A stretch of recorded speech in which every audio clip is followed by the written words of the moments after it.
If you could, would you live on the moon? Not as one of those brave early settlers, but as a citizen of a fully functioning moon city.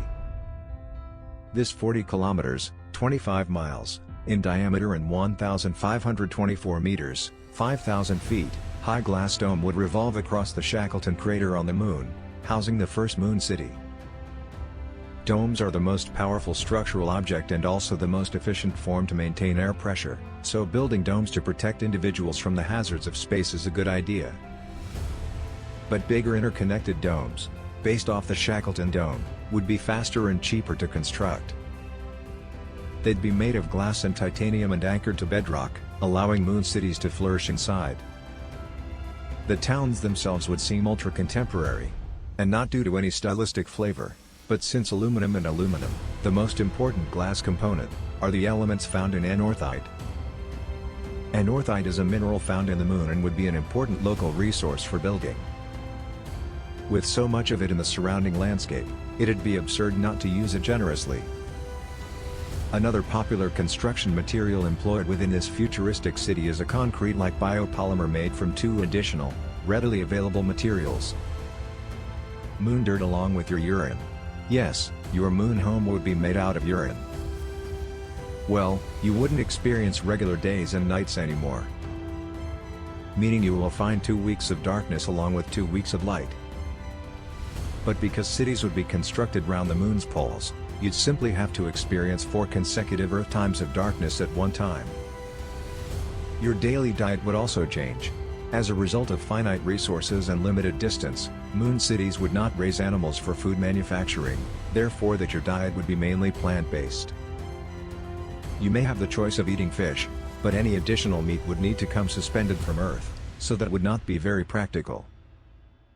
The moon's major industry would be mining and mining helium-3, a renewable source of energy, along with other substances.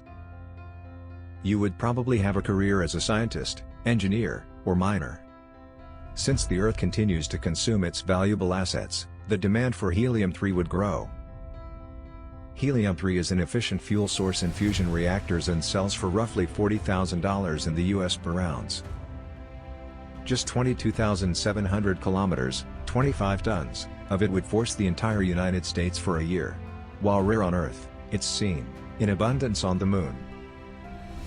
With an additional $2 billion annually in continuing expenses, construction cities around the moon would have to be an international mixture of corporate and corporate partnerships. Currently, treaties prevent any one nation from owning the moon. If a single country built a metropolis on the moon, it might be seen as a breach of those treaties. Without a single nation or nation, the taxpayers of moon towns would probably try and form their very own royal nation once they become self-explanatory.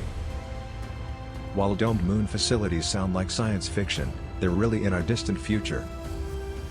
Settling the moon would start up chances for science, engineering, new ways of thinking, and further space exploration. It would be a necessity to create a viable space base to branch out to other portions of our universe. But before we could construct immense cities within our moon, we would first have to build initial, smaller colonies, which demand their own hurdles. But that's a story for another Get Value. We hope you are learning something new every day from our videos. If you want us to cover a specific topic, let us know in the comments section below. We are doing our bit to spread awareness about the common health conditions and exciting topics. Do your part by sharing this video with your friends and social circle. Thank you. Get value by subscribing our Get Value channel. Thank you.